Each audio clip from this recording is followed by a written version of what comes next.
The National Teachers Hall of Fame, Brigitte Tennyson, here she is.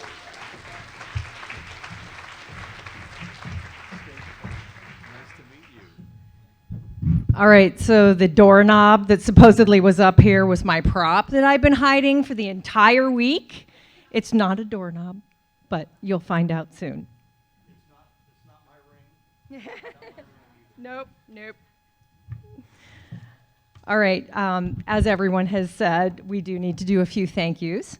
I would like to thank Emporia, Kansas for making all of us feel welcomed and honored as educators.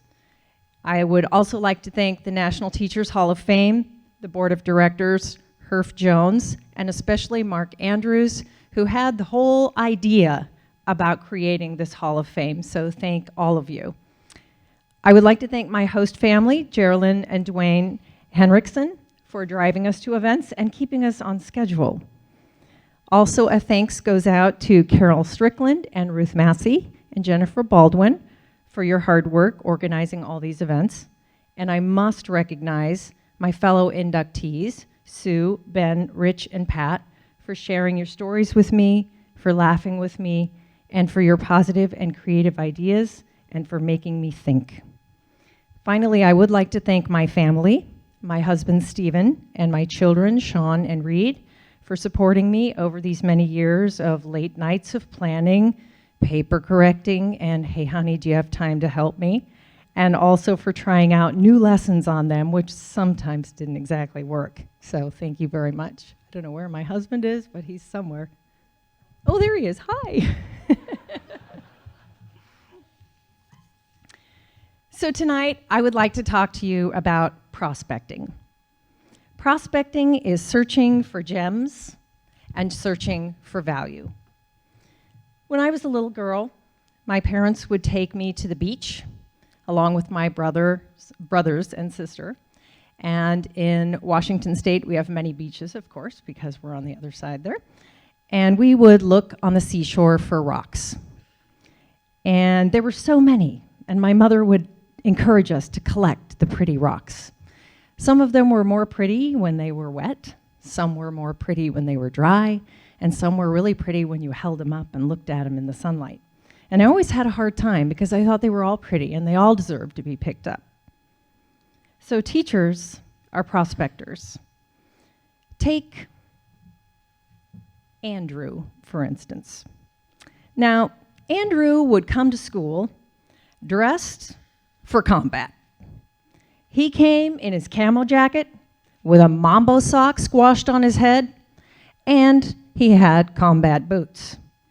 Now, Andrew had covered himself in so much armor that he no longer knew who he was. And on the very first day of school, when I had Andrew, he picked up his desk, threw it across the room, and said, "F this, you can't teach me anything." So I carefully called him out of the classroom, and I said, "Andrew, why would you say something like that? You don't even know me." And he said, "Well, Miss Tennis, I always get kicked out of class. That's what I do. And it's not interesting anyway." So he and I had a little conversation, and I made him a promise. And I asked if he would listen to my lessons with an open mind for 1 month. And I would work really, really hard to make the lessons interesting for him. And then after that, he could say that if he needed to. So we had a deal. So I planned a lot. I tried out a lot of things, and we cooked in class. We acted out stuff. We went outside, dug around in the dirt, and yes, made the snow angels. And we learned science. We read all kinds of things, and we did read and study about history and war, just for Andrew. About 3 weeks into that deal, the schedule for school changed, and I had to quickly write up a new schedule on the board. So I had my back turned to the students. I usually welcome them in when they come in the classroom, but this time I had to have my back turned to them. And as I was writing up the schedule, I heard Andrew's voice. And Andrew said, "Dude, she's teaching history. Hurry up, everybody, sit down." And he didn't see me, but I was smiling because I knew that Andrew had found the value of learning AKA a doorknob, but not really. And I also knew that I had a hand in helping that happen. So let me introduce you to another student. Teachers are prospectors. We search for the value in our students. We find a rock and we see its potential. We cut away the negative and then we replace it with a positive vision. This is Julie. Julie was talented and smart and insecure. Julie wanted to be part of the group. She made up stories, she perpetuated gossip, and she became the drama queen of the school. And that's how Julie got noticed. She covered herself in so much mud that she was hoping to fit into the pile. But each rock has its own value, and the value is in the rock, not in the pile. So as I watched Julie, I wanted to give her an opportunity to shine and to sparkle.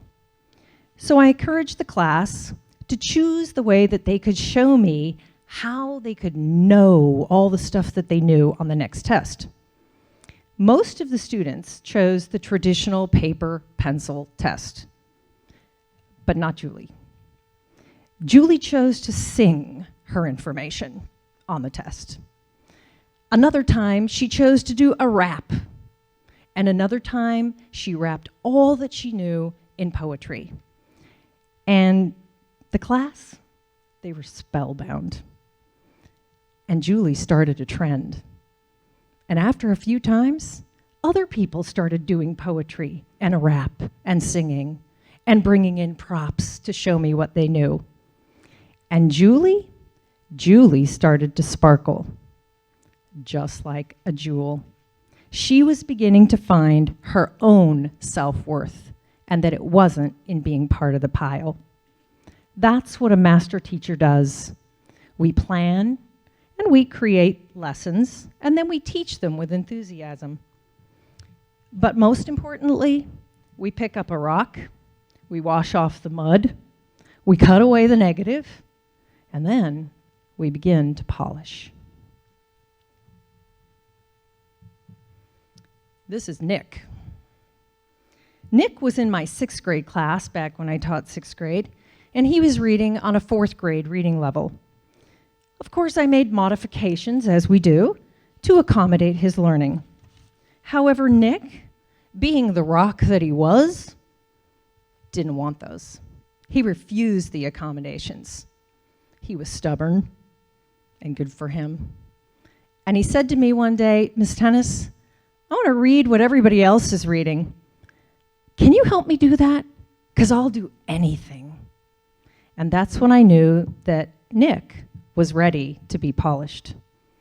And so together we worked after school. We worked on understanding what metaphors are. We used phonics. We made pictures. We used context clues. We talked about the reading. We used the dictionary sometimes. And we had the parents do the same thing at the home. So we were all working as a team. I read to him, he read to me. We did lots of things. And by the end of 6th grade, Nick went up to the front of the room and picked a novel out of the pile that I had on a 6th grade reading level. It was called The K. And he read that book all by himself. And on the test, Nick got a B-. And Nick sparkled. Teachers help put kids in a setting that helps them succeed, just like a gem. The gem is put in a setting that supports it and helps it to shine and look amazing. And okay, there's Harry. Now, Harry still has some work to do. He's not ready to be polished. He doesn't want to be polished, and that's okay too. But I keep working with Harry. We keep working, and I look at him from all different angles to find the right facet so that when it's ready to be polished, I can help him do that. and that will help him sparkle as well. So now, the big one I had to keep hiding.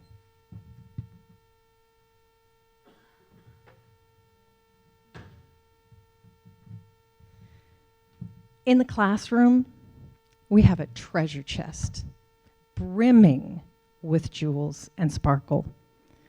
During the day, you can see many, many flashes of sparkle. Sometimes our students have the fire of a ruby, representing compassion, love, and courage. And other times, we enjoy the brilliant excitement of amethyst, which represents our quick wit and fun. Sometimes, we see the energy of an emerald, representing the joy of life and the curiosity of learning. And other times, I have seen students glow with the softness of a sapphire as they have learned the value of honesty, trust, and loyalty. And the splendor of all these jewels together is the diamond. And we see that it's radiating with flashes of color all the time if we're looking. And I am really lucky because I get to see the colors of where my students have been. I get to see where they are now, and I have a hand in who they will become. Prospecting, that's what we do. Thank you.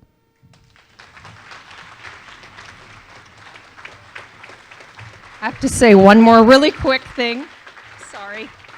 These are for you. So before you leave, be sure that everybody takes a jewel that will help remind you of what we all have a responsibility to see in our youth.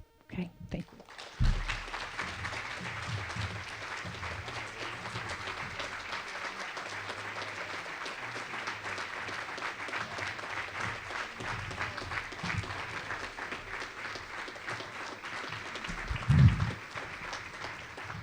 Brigitte Tennis from Redmond, Washington is where she does her fabulous work over there. Well, on behalf of the National Teachers Hall of Fame, we want to thank you for being a part of another very special evening